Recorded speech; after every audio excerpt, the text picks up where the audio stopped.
Ассаламу алейкум, урматтуу Багыстыр Кыргызстан каналы. Биз бүгүн Ала Бука районуна келатабыз.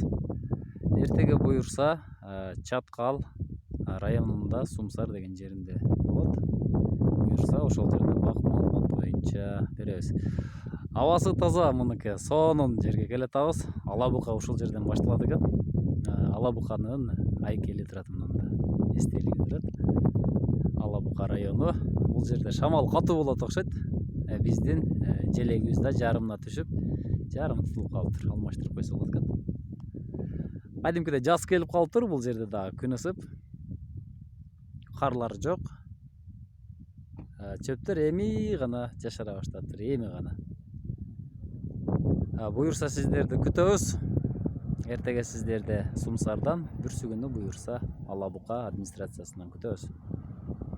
Келип бак маалымат алып кетиңиздер.